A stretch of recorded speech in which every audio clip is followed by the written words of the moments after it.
சிவனே போற்றி எந்நாட்டவர்க்கும் இறைவா போற்றி.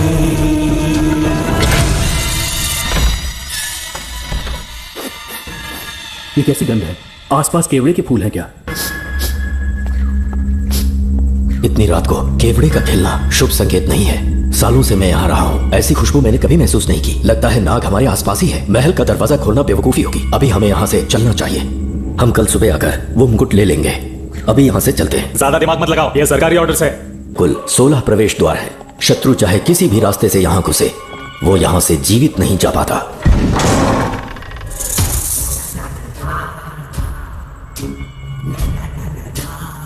महारानी मंगम्मा देवी की जय हो। मेरा प्रणाम स्वीकार करें। यही है महल की महारानी। ओह, इस महान साम्राज्य की स्थापना इन्होंने की। आइए चलते हैं। ये रास्ता कोषागार में जाता है। अंदर आइए।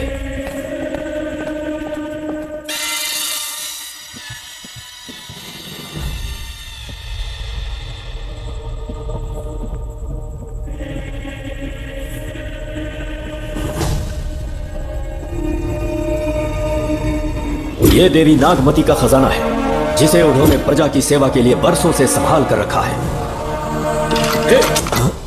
एक फर्जी लेटर पर तूने भरोसा कर लिया। हिलना मत, गोली मार दूंगा। कौन हो तुम लोग? क्यों रे सेनापति, अपनी रानी को मशहूर करने का सपना देख रहा था ना? बेवकूफ बन गया। खुद ही हमें तू खजाने तक ले आया।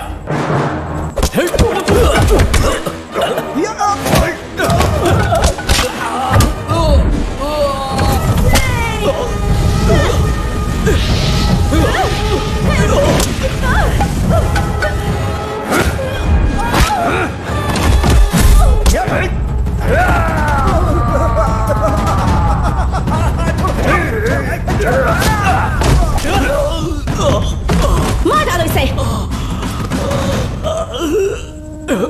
हमसे होशियारी करेगा।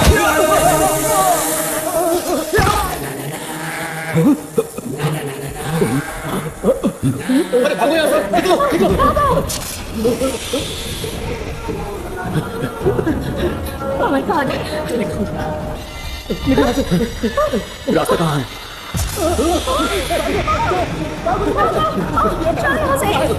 किस तरफ जाएं? कुछ समझ में नहीं आ रहा। जल्दी चलो यहाँ से।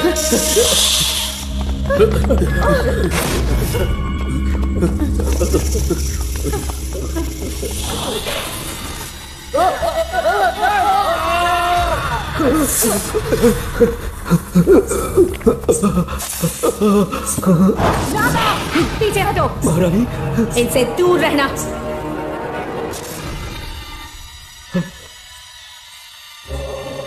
ये साम्राज्य के सेनापति चौकन हैं। इन्हें छूना भी मत। जाओ।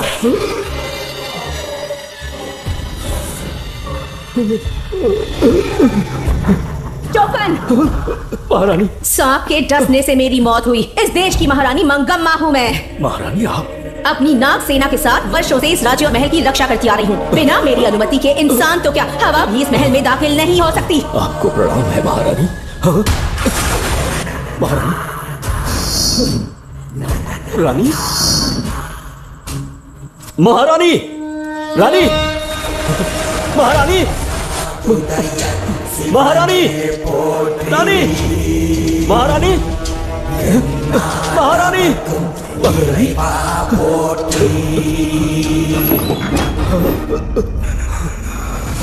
तो इसका मतलब रानी मंगम्मा देवी नागमती महल के अंदर है और उसकी आत्मा आज भी भटक रही है। इस पर कौन यकीन करेगा? तुम्हें भी यकीन हो जाएगा जब जान जाओगे कि महारानी का जीवन वहां कैसे गुजरा।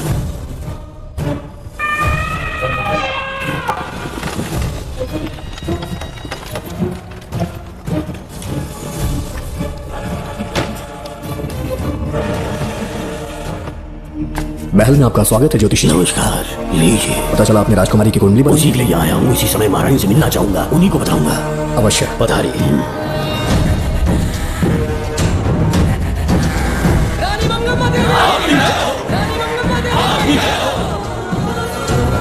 मंगम्मा देवी को मेरा शत शत प्रणाम। मंगम्मा देवी, राज ज्योतिषी जी हमारी बेटी की कुंडली बनाकर लाए हैं। और राज ज्योतिषी जी चाहते हैं कि वो आपके सामने कुंडली पढ़े। इन्होंने मुझे भी कुछ नहीं बताया। आप इस साम्राज्य के महाराजा हैं और मैं इस साम्राज्य की महारानी हूँ। आपको इस तरह मना करना आपका अपमान है। इनका स्वागत करने आप मुख्य द्वार तक क्यों चले गए? ज्योतिष का कार्य ही भागे पड़ना है। ये बताइए, आपको साम्राज्य की सेना और शस्त्रों पर भरोसा है या इस ज्योतिष की लिखी हुई कुंडली पर अधिक विश्वास है? दोनों पर है। इसका कहा एक भी शब्द आज तक सत्य नहीं हुआ है, फिर भी आपको इस पर विश्वास है? इतनी दूर से कष्ट उठा कर आए हैं, उपहार देकर इन्हें भेजिए। महारानी, कोई भी देश तलवार के बल पे नहीं चलता, ग्रह और नक्षत्र उन्हें चलाते हैं। इसे आप मिथ्या या अंधविश्वास न समझे। संसार में क्या होगा, कब होगा, कौन राजा बनेगा और कौन रंग, सबके भाग्य ग्रहों की दिशा ही तय करती है। ऐसे शब्दों में आपको उत्तर देने के लिए मैं आपसे क्षमा मांगता हूँ, पर मैं विवश हूँ। आपकी बेटी की कुंडली मैंने पढ़ी है और उसमें नक्षत्रों की स्थिति ये बताती है कि इस आने वाली पूर्णिमा से पहले सांप के दस्ते से इस राज्य की महारानी की मृत्यु होना निश्चित है। आपकी कुंडली भी इस बात की पुष्टि करती है। महारानी, मेरी कोई बात गलत नहीं होती। अगर तुम्हारी ये बात गलत साबित हुई तो सबके सामने तुम्हारा सर धड़ से अलग कर दूंगी मैं। महारानी, मेरी मृत्यु आपके हाथों नहीं होने वाली, ये बात मेरी कुंडली में लिखी है। अगर चाहूँ तो इसी पर तुम्हें मार सकती हूँ। सेनापति जी। जी महारानी। पूर्णिमा तक इस पाखंडी को कालकोठरी में बंद कर दीजिए। जैसी आज्ञा महारानी। मंगमा देवी, ज्योतिषी ईश्वर की तरह पूजनीय है, इन्हें कारागार में डालना उचित नहीं। मेरी तलवार या इस ज्योतिष के नक्षत्रों में ज्यादा दम है। मैं खुद उसकी आजमाइश करूंगी। सिपाहियों, इसे काल कोठरी में डाल दो। चलिए यहाँ से।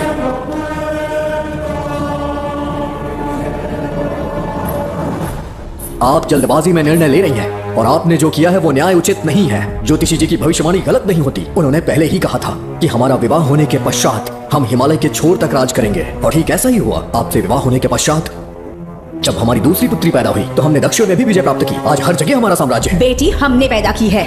अगर ज्योतिष ना बताता तो हमारी औलाद नहीं होती क्या? आप अज्ञान और अंधविश्वास के गुलाम बन चुके हैं। हर बात को आप किसी न किसी तरह से ज्योतिष से जोड़ देते हैं और उस बात को एक चमत्कार मान लेते हैं। मुझसे बहुत अधिक प्रेम करते हैं, इसलिए भयभीत हो जाते हैं। आज आपका भय समाप्त कर दूंगी। अगर राज्य में कोई नाग ही नहीं रहेगा तो भय किस बात का? सेनापति जी। महारानी। नागर जाति के लोगों को कल दरबार में उपस्थित। महारानी मंगम्मा देवी। महारानी मंगम्मा देवी। महारानी मंगम्मा देवी। हमारे साम्राज्य में नागर कबीले के लोग बरसों से रह रहे हैं। ज्योतिष जी ने भविष्यवाणी की है कि एक नाग के डसने से मेरी मृत्यु होगी। जब से ये बात सुनी है महाराज चिंतित हो गए हैं। एक नाग आपकी महारानी को मार सके, इतना साहस आप सब लोग जानते हैं। मुझे इन सब बातों पर विश्वास नहीं है। मैं ज्योतिषियों पर विश्वास नहीं करती। क्या ये शास्त्रों का कोई षड्यंत्र है? जानबूझकर ये बात कहलवाई गई है। मुझे अपनी प्रजा पर पूरा विश्वास है। मैं आप सब में से ही एक हूँ।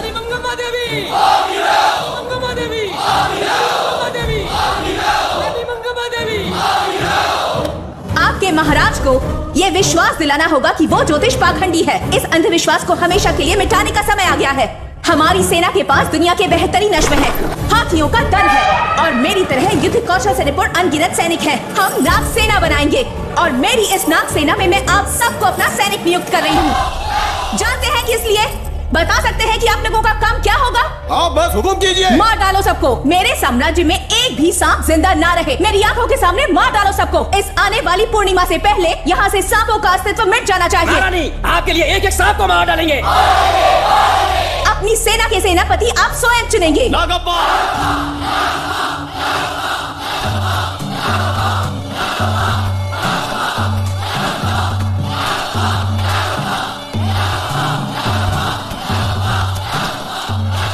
हमारी नाग सेना के सेनापति होंगे नागप्पा। महारानी मंगम्मा देवी। महारानी मंगम्मा देवी। महारानी मंगम्मा देवी। उस क्षेत्र में रह रहे सारे नागों के शिकार करने का फैसला कर लिया।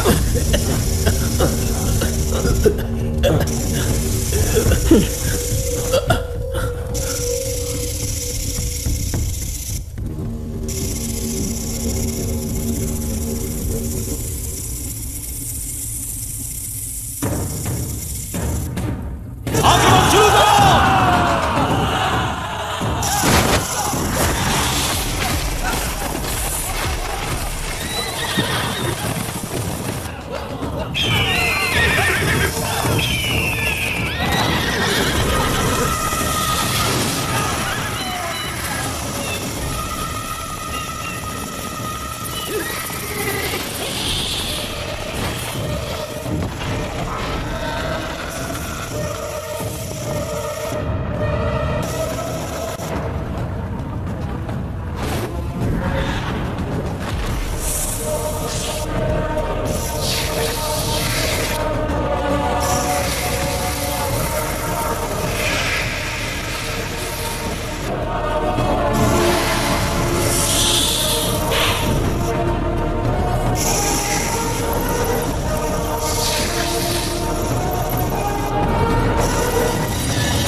इस साम्राज्य के एक सांप को ढूंढकर मार डाला है, लेकिन उन दो भयानक दानवीय नागों को मारने की बात वो दूध चोट तक नहीं पहुंचा पाए।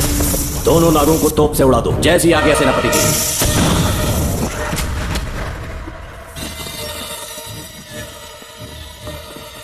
सारे नागों को तो हमने मार दिया, मगर एक नाग बचकर निकल गया।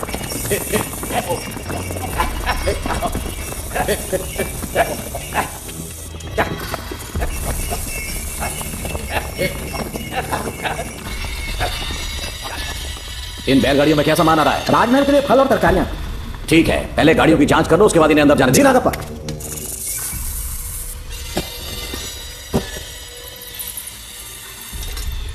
उस बैलगाड़ी में आग लगी है।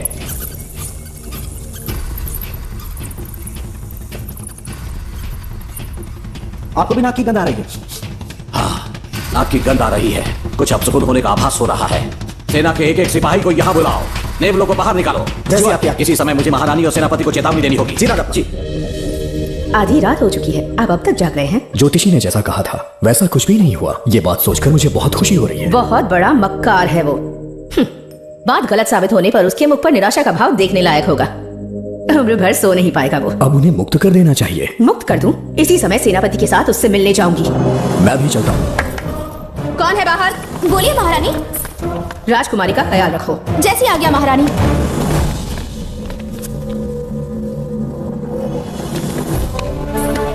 महारानी आपका यश बढ़े। जी बोलिए। महल की सुरक्षा कड़ी कर दी गई है। आधी रात बीत चुकी है, अब तक उस बेवकूफ ज्योतिष की बातों पर यकीन है आपको? महारानी, हम ज्योतिष की बातों को नहीं मानते, लेकिन आपकी सलामती हमारे लिए सर्वोपरि है। सुबह होने तक हम महल के द्वार पर स्वयं पहरेदारी करेंगे, ये हमारा दायित्व है। तुम्हारा दायित्व समाप्त हुआ, जाकर आराम करो। इतनी जल्दी क्या है? उन्हें अपना कर्तव्य निभाने दो। जाके महल की पहरेदारी करो। आप मेरे साथ चलिए उस ज्योतिष से बात करने के लिए। जो जैसी आपकी आज्ञा।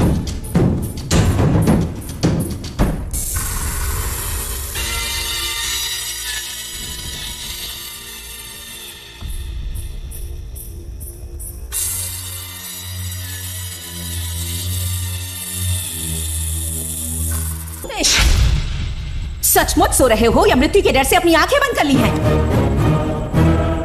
आओ, मैं अपनी तलवार तुम्हारे सीने में उतारने के लिए आतुर हूं। तुम्हारी भविष्यवाणी झूठी साबित हुई। अब तक काफी बहाने सोच लिए होंगे। इस बार कोई नई कहानी सुनानी है?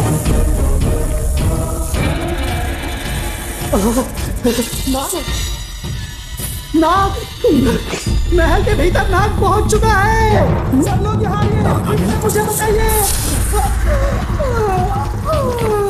हमने तो हर नाग को समाप्त कर दिया था। राजकुमारी अपने कक्ष में अकेली है, तुम जाकर उनकी हिफाजत करो। मैं आज इस नाग को अपने हाथों से खत्म करूंगी। अनर्थ हो गया।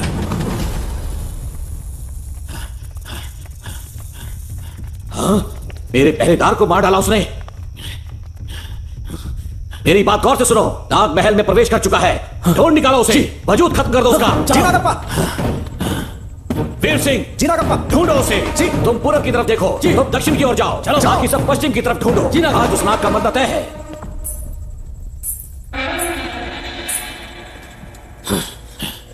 नागप्पा, मैं यहाँ हूँ सेनापति। महारानी दिख नहीं रही। सच में? पहले सब उन्हें ढूंढो। महारानी, महारानी, महारानी, महारानी, महारानी, आप कहाँ हैं महारानी? हमें जवाब दीजिए।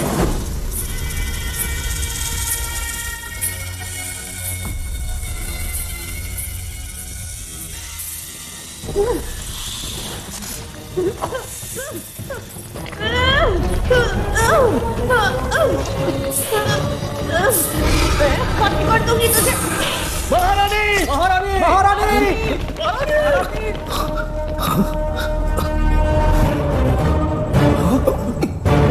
मैंने तुम्हें कितना समझाया था नागप्पा, पर तुमने मेरी एक न सुनी। इतनी बहादुर रानी कोई नहीं हो सकती। ये एक सच्ची राजपुताना है।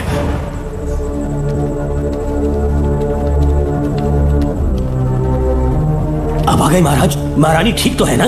कुछ बुरा होने वाला है, सोच के दिल बैठा जा रहा है। बताइए कहाँ है वो? आपकी बात सच निकली। सबने पूरी कोशिश की, लेकिन हम उन्हें नाग से नहीं बचा पाए। हमें क्षमा करें, हम महारानी को नहीं बचा पाए। महाराजा बहुत दुखी हैं। हमारे सोचने समझने की शक्ति काम नहीं कर रही। ऐसे समय में सिर्फ आप ही हमारा सहारा है। यहाँ की उत्तराधिकारी राजकुमारी को हम कैसे बचाएं? कृपा करके हमें बताइए, चाहे तो हमारे प्राण ले ले। इस बात का कोई उपचार नहीं है। मेरी ज्योतिष ज्ञान की जीत हुई या फिर रानी साहिबा की हार हुई। किसी भी व्यक्ति की उम्र तय करती है उसके कर्म, और उसे बदलने की शक्ति ईश्वर के सिवा किसी और के पास नहीं। हमें क्षमा कर दीजिए, हमसे बहुत बड़ी भूल हो गई।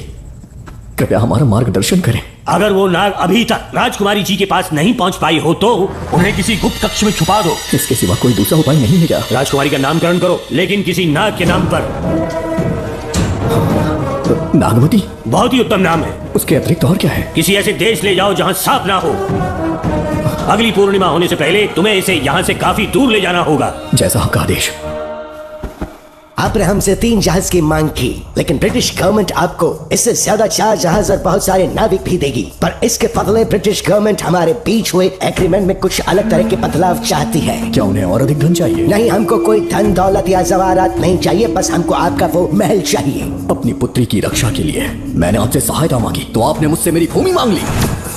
मेरा राज्य, वहाँ की प्रजा सब मेरे हैं। सॉरी योर हाइनेस, लेकिन ये मेरी सरकार का आदेश है।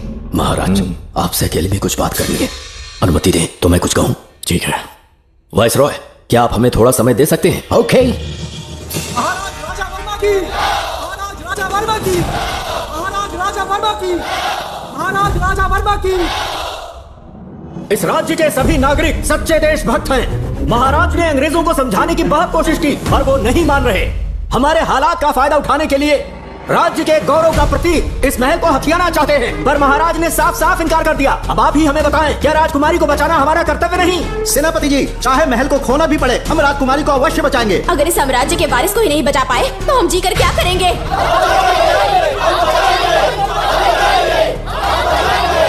ऐसा ही होगा। आप सभी प्रजाजन के हृदय में मेरे और मेरी बेटी के लिए बहुत प्रेम है। मैं स्वयं को बहुत भाग्यशाली समझता हूँ। जाने के सिवा कोई दूसरा मार्ग नहीं है। मेरी बेटी के ऊपर से सर्व दोष पूरी तरह समाप्त हो जाएगा तो हम आपकी सेवा में पुनः आएंगे और हम अपने देश लौट आएंगे। मेरे जीवन के अंतिम क्षण यही बीतेंगे। समय बीतता गया और महारानी के साथ हमारे राजा जहां नाग नहीं रहते उस देश न्यूजीलैंड में रहने लगे और फिर देश आजाद हो गया। मुझे वाइसरॉय से एक निमंत्रण मिला और फिर मैं उनसे मिलने गया। नमस्ते कमांडर जोकर। ब्रिटिश हुकूमत ने फैसला किया कि आपके देश को आजाद कर देंगे। हम नागमती महल आपको सौंपना चाहते हैं। ये लीजिए कीज। उसके बाद महल की सारी चाबियां ब्रिटिश सरकार ने मुझे लौटा दी। जिस दिन हमारे देश को आजादी मिली हमारा महल भी आजाद हो गया।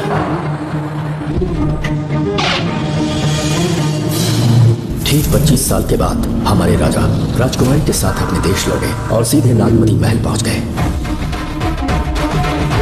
राजकुमारी नागमती, राजकुमारी नागमती, राजकुमारी नागमती, राजकुमारी नागमती, राजकुमारी नागमती, राजकुमारी नागमती, राजकुमारी नागमती, राजकुमारी नागमती, राजकुमारी नागमती, राजकुमारी नागमती, राजकुमारी नागमती, राजकुमारी नागमती।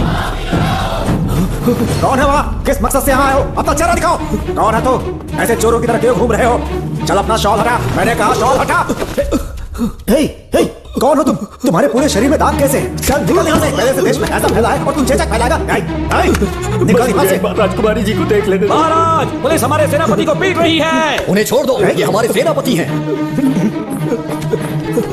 महाराज की जय हो। सेनापति, हमें बताया गया कि आप नहीं रहे। मेरे समीप मत आइए महाराज, मुझे चर्म रोग हो गया है। जीवन के आखिरी दिन है मेरे परिवार के और आसपास के हजारों नागरिक इस बीमारी से मर चुके महाराज। इसीलिए मैंने भी अपने मरने की कहानी फैला दी। सेनापति जी, मैंने सोमू को सारी चाबियां दे दी हैं, लेकिन मुझे राजकुमारी जी को एक बार देखना था महाराज, इसीलिए यहाँ आ गया। नागमती, ये सेनापति चौकन है। सेनापति जी, मुझसे दूर रहिए। मैं राजकुमारी हूँ, आपको मरने नहीं दूंगी। आपका अच्छे से इलाज करवाऊंगी, विश्वास कीजिए। राजकुमारी जी, आप राजकुमारी नहीं देवी है, देवी। मेरे लिए इतना काफी है राजकुमारी कि आपके दर्शन हो गए। अब मैं मर भी जाऊं तो परवाह नहीं। आज मैं धन्य हो गया राजकुमारी। मेरी जान बचाने के लिए आप सब लोग अपनी जान पर खेल गए। मैं किसी को कुछ नहीं होने दूंगी। पिताश्री, अपने पैसों से यहाँ के लोगों के लिए एक अस्पताल बनाइए। जैसा तुम चाहो। आज के बाद यहाँ कोई भी बीमारी से कभी नहीं मरेगा। हम अपने पैसों से यहाँ एक अस्पताल बनवाएंगे। राजकुमारी नागमती की, राजकुमारी नागमती की। करें।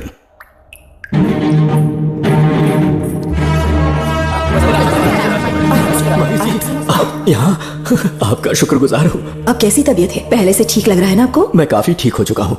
मेरी तरह और भी लोग इस बीमारी से जूझ रहे हैं। आज के बाद इस राज्य में कोई भी इस बीमारी से मरने न पाए। आपकी ये इच्छा जरूर पूरी होगी। आपका बहुत बहुत धन्यवाद, बहुत बहुत।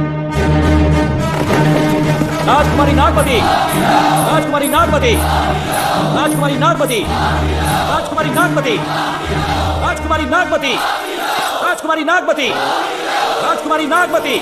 मेरी माताजी मंगम्मा देवी का निधि कोष, जिसमें सोना, चांदी और जेवरात है, वो सब कुछ आज के बाद प्रजा की भलाई के लिए है। इतना सारा धन अगर यहाँ की प्रजा के लिए काम नहीं आया तो वो व्यर्थ है। वो आप सब के लिए है। यहाँ की औरतें, यहाँ के मर्द, बच्चे, किसान, सिपाही, आप सब जो भी यहाँ रहते हैं, हमारी सारी धन दौलत आप सब के लिए है। आप सब के लिए यहाँ पर एक बहुत बड़ा अस्पताल बनाया गया है, और इतना ही नहीं, आप सब के बच्चों के लिए स्कूल भी बनेगा। मैं आप सब में से ही एक हूँ। आप महान है राजकुमारी। हमारी महारानी मंगम्मा देवी ने फिर से जन्म लिया है। वो कोई और नहीं, अभी के रूप में लौटी है। राजकुमारी नागमती, राजकुमारी नागमती, राजकुमारी नागमती।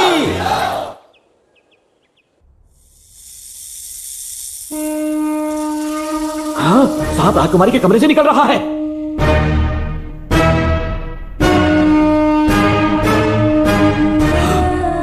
महाराज,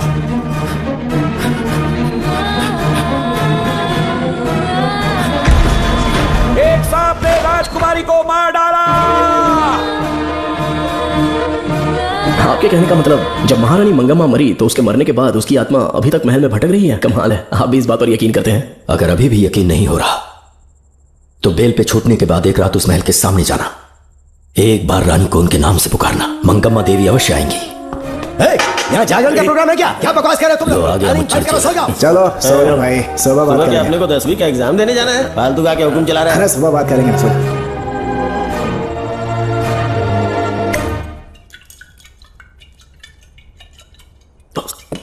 बस कर, बहुत हो गया। एक दिन पी पी के मर जाएगा, चाहे कुछ भी हो। श्रवण तेरा बेटा है, तेरा कर्तव्य है अपने बेटे को जेल से निकालना। पहले तो मुझे लगा था कि वो बेकसूर है, उससे मिलने में जेल में भी गया, मर्डर उसी ने किया है, ये बात उसने कबूल भी कर ली, वो भी मेरी आंखों में देखकर। आप भी इस बात से वाकिफ हो कि गुनहगार चाहे कोई भी हो, मैं उसे छोड़ता नहीं हूं, फिर वो मेरा बेटा ही क्यों ना हो। कल को उसे बाहर भी निकाल लूंगा तो मौका देखकर उसका एनकाउंटर कर दूंगा। है, जरूरत से ज्यादा हो गई है, बस करो, जाओ जाकर सो जाओ। उसे भूलने के लिए और पीना होगा, तभी जलन कम होगी। हाथ छोड़िए। ये कभी नहीं समझेगा।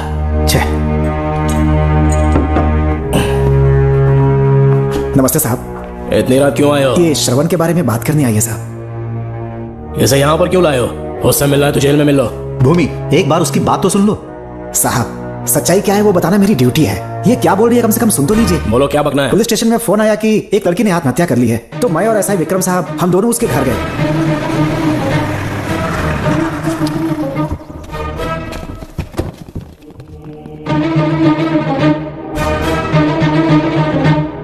लड़की के हाथ में लेटर था जिसे मैंने निकाल लिया। नीचे उतारो जल्दी जल्दी। मैंने लेटर को पॉकेट में रख लिया था। यह है वो लेटर जो लड़की के हाथ में था साहब। मैं प्रिया कुमारी दिलो जान से श्रवण से प्यार करती हूँ, लेकिन उसे मुझसे बिल्कुल प्यार नहीं है। सिर्फ मेरे सामने ढोंग करता है, अपनी वासना पूर्ति के लिए मुझे इस्तेमाल करता है। उसे राधिका से प्यार है। मैंने उस पर शादी के लिए बहुत दबाव डाला, लेकिन उसके पिता भूमिनाथ मुझसे मिलने के लिए आए और मुझे जान से मारने की धमकी दी। कल अगर मुझे कुछ होता है तो उसका असली दोषी होगा डीएसपी भूमिनाथ। श्रवण की प्रिया। आपको फंसाने के लिए और पोस्ट से हटाने के लिए जरूर किसी ने ये कारस्तानी की होगी साहब। एक काबिल ऑफिसर हमारे डिपार्टमेंट से नहीं जाना चाहिए। तो उस हॉस्पिटल से जहां बॉडी का पोस्टमार्टम होना था, मैंने चुपचाप वहां से आपको फोन किया था साहब। मेरा फोन श्रवण जी ने उठाया था। हेलो भूमि सर। पापा घर पर नहीं है, मैं उनका बेटा श्रवण बात कर रहा हूँ। कोई खास बात? तुम्हारे पापा मुसीबत में हैं। प्रिया नाम की लड़की की मौत हो गई है। तुम्हारे पापा ने उसे मार के फांसी पर लटका दिया था, ऐसी कंप्लेन आई है। इतना ही नहीं, उनके खिलाफ कई पुख्ते सबूत भी मिले हैं। इस समय वो इंस्पेक्टर रियाज के पास है। कैसे सबूत?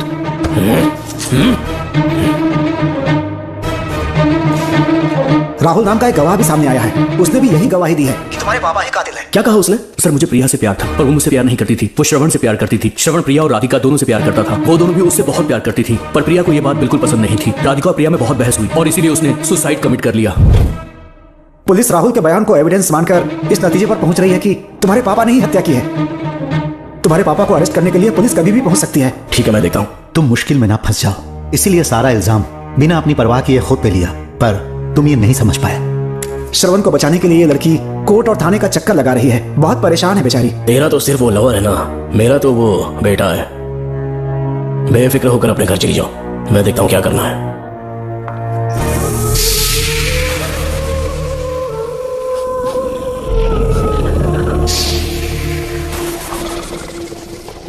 क्यों भाई कार्तिक, केवड़े की खुशबू आ रही है, सेंट लगाया है क्या? सेंट तो सुहागरात में नहीं लगाया। तो खुशबू कहाँ से आ रही है? अरे गंध तो मुझे भी आ रही है, सांपों को ये खुशबू बहुत पसंद है। आधी रात को सांप का नाम मत ले, सच में आ गया तो क्या करेंगे? अरे इस महल में बहुत मौतें हुई हैं। तो वहाँ पर कांस्टेबल की डेड बॉडी मिली और उसकी गर्दन पर सांप के काटने का निशान था। 2 और भी कांस्टेबल्स थे, वो भी गायब हैं। अच्छे से शिनाख्त करने पर वहाँ पर सांप के रेंगने के भी हमें निशान मिले। बाकी सारी फॉर्मेलिटीज हमने पूरी कर दी। आज से पहले भी नागमती महल के अंदर कई रहस्यमयी मौतें हुई और उन सब की डिटेल्स इन फाइल्स के अंदर हैं। वहां जितने भी कत्ल हुए हैं उनके पीछे कोई रानी की आत्मा को तो कोई भेड़िया को तो कोई फिर सांप को वजह बता रहा है। ये सब बकवास मेरी समझ से परे है भूमिनाथ। अगर तुम जैसे काबिल और बहादुर ऑफिसर ये केस अपने हाथ में ले लो तो हर रात से पर्दा उठना पक्का है, और इसीलिए तुम्हें अपने बेटे के मर्डर केस से हटाकर ये दूसरा केस सौंपने का ऑर्डर जारी कर रहा हूं। इसे पढ़ लो, तुम्हारे transfer order. Okay sir. Sir, मेरे बेटे का केस मेरे पास रहने दीजिए, उसे बेल मिल चुकी है और वो बेकसूर है, ये बात मैं साबित कर दूंगा। और इस केस के लिए आपने मुझ पर भरोसा किया, I feel very honoured sir. 10 दिनों के अंदर अंदर इस केस को मैं सॉल्व कर दूंगा सर। तुम्हारे इसी कॉन्फिडेंस का मैं कायल हूं DSP Bhuminathan. Thank you sir. In cases को लेकर डिपार्टमेंट से तुम कोई भी हेल्प ले सकते हो, इट्स माई एश्योरेंस। सर, ये फाइल्स मेरे कार में रख दो। यहीं रुकना, आता हूं मैं। Okay sir. मैं बहुत खुश हूँ। श्रवण बेटा, जल्दी बेल मिल गई।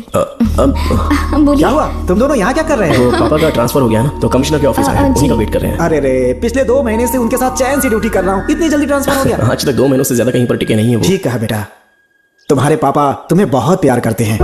जब तुम जेल में थे तुम्हारे पापा घर भी नहीं जाते थे। साहब जी। हाँ बोलो। घर जाके आराम से सो जाइए ना आप। मेरा बेटा जेल में फर्श पर सोता है तो मुझे घर के बिस्तर पे नींद कैसे आ सकती है? जब तक बेटा बाहर नहीं आ जाता, ये लॉकअप ही मेरा बेडरूम है। बड़े नसीब वाले हो, ऐसे पिता मिले हैं तुम्हें। तुम्हें बेल दिलाने के लिए पापा ने बहुत मेहनत की, राधिका ने भी बहुत चक्कर लगाए बेटा। इनके लिए मेहनत नहीं करूंगी तो फिर किसके लिए करूंगी बताइए? अरे हाँ, तुम्हारी शादी कब है? आपको जरूर बुलाएंगे अंकल। पापा आ गए। मायान यहाँ क्या कर रहे हो? काम से आया था, ये फाइल देनी थी मुझे। देखो मेरी ड्यूटी नागमती पैलेस में लगी है, कुछ काम रहेगा तो फोन करूंगा। मैं वहाँ आ जाऊंगा सर। कार कहाँ पर है बेटा? वो पार्किंग में खड़ी की है। चलता हूँ मायान। जी साहब। चलो चलते हैं। नमस्ते।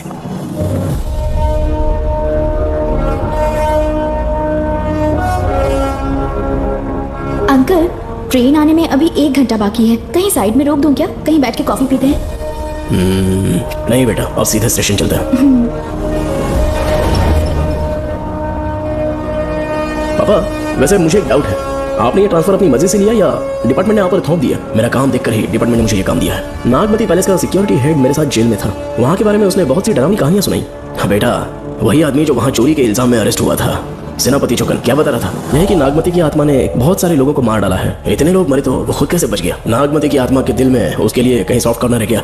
देखो बेटा, जब तक कोर्ट के ऑर्डर्स नहीं आ जाते, हर दिन थाने में जाकर साइन करना और कुछ दिन घर पे ही आराम करना। आप 10-15 दिन मेडिकल लीव ले लीजिए, घर पे आराम से बैठकर सोचेंगे कि वहां जाना चाहिए या नहीं। मेरी खैरियत का बहाना बनाकर मेरी ड्यूटी में दखल अंदाजी मत करो।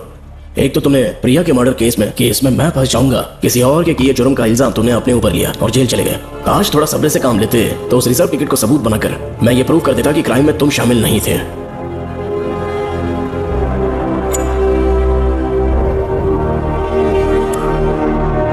पापा, खुद को बेगुनाह साबित करने से पहले वो आपको जेल में डाल देते। बहुत ही पुख्ता केस बना दिया था उन्होंने। पापा प्लीज फिर से एक बार सोच लीजिए, या तो कहीं और ट्रांसफर करवा लीजिए या वहां पर असल में क्या है ये जानने के लिए आप लीव ले लीजिए। अगर आप नहीं मानेंगे ना तो हम दोनों आपके साथ चलेंगे। अपने बाप को ब्लैकमेल कर रहे हो क्या? अपनी पत्नी के कहने पर मैंने कभी छुट्टी नहीं ली, तो अभी कोई छोटा बच्चा हूं जो तुम्हारी बात सुन लूंगा? याद रखो, आज तक कोई भी केस बिना सॉल्व किए नहीं छोड़ा है मैंने। पैसा कमाने के लिए पुलिस फोर्स ज्वाइन नहीं किया मैंने, ये मेरा पैशन है। कोई इस महल में ड्यूटी लेना नहीं चाहता था, लेकिन मैं तैयार हो गया क्योंकि लोग भूमि को जानते हैं कि मैं वहां से कोई पुख्ता नतीजा ही लेकर लौटूंगा। और अगर किसी वजह से मैं केस में असफल रहा भी तो मायूस होकर लौटने की बजाय खुद को गन से शूट कर लूंगा और मर जाऊंगा। अंकल, ऐसी बातें क्यों कर रहे हैं आप?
श्रवण, श्रवण, श्रवण, दरवाजा खोलो।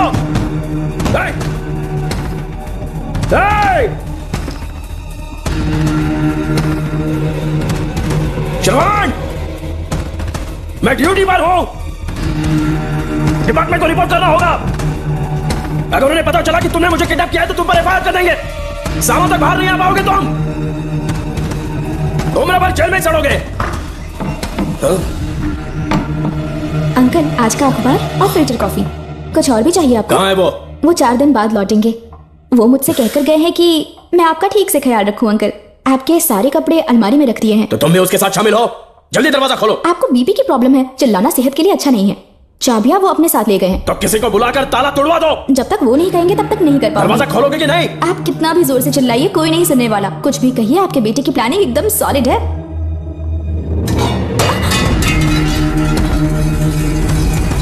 देखो, मुझे बहुत काम है। आधे घंटे से मैं वो सब कर रही हूँ जो कि आपको करना था। डिपार्टमेंट के हिसाब से आप ऑन ड्यूटी हैं। आपको ढूंढते हुए कोई यहाँ ना आए, इसीलिए आपकी जगह मैं आपकी ऑफिस चली जाऊंगी और आपके नाम से 5 दिन की छुट्टी का एप्लीकेशन दे दूंगी। बिना मेरे सिग्नेचर के लेटर लिखोगे? बच्चों का खेल समझा क्या? आपके होनहार बेटे ने मुझे 10 खाली पेपर्स दिए हैं जिस पर आपके पहले से सिग्नेचर है। ये कैसे पॉसिबल है? आपको पता है अंकल, हर 6 महीने में जब भी आपका ट्रांसफर होता है तब उसके स्कूल के रिपोर्ट कार्ड्स पर श्रवण ही सिग्नेचर करते थे, याद है ना आपको? बस उसी तरह आज इन 10 ब्लैंक पेपर्स पर श्रवण ने सिग्नेचर्स कर दिए हैं। परेशान होने की जरूरत नहीं है, आराम से कॉफी एंजॉय कीजिए। नहीं चाहिए तुम्हारी कॉफी। अंकल, आज से आपकी कॉफी बंद। किसने तुम्हारी नींद उड़ा के रखी है? बताओगे नहीं क्या हमें? लेकिन हमने पता लगा लिया है। वो कमीना इंस्पेक्टर रियाज है ना, उसका इलाज तो हम करेंगे। देखो डॉक्टर, उसकी कोई परवाह नहीं है मुझे। तो फिर कौन सा लफड़ा है? बिंदास होके बता ना। चोक्कर ने बताया कि नागमती महल में एक डरावनी रूह रहती है। रात को वहाँ पर 3 कांस्टेबल्स ड्यूटी पर लगाए गए थे, उनमें से एक की मौत हो गई और बाकी दोनों कांस्टेबल्स भी कल से गायब हैं। इस सब के इन्वेस्टिगेशन के लिए मेरे पापा को वहाँ ट्रांसफर किया जा रहा था। तुम सब लोग तो जानते ही हो ना कि जिस किसी ने नागमती पैलेस में कदम रखा वो फिर कभी जिंदा वापस लौट कर नहीं आया। और आज उसी वजह से अपने पापा को किडनैप करके एक महफूज जगह पर छुपा दिया है। मैंने पापा को समझाने की बहुत कोशिश की, लेकिन वो मेरी बात मान ही नहीं रहे थे।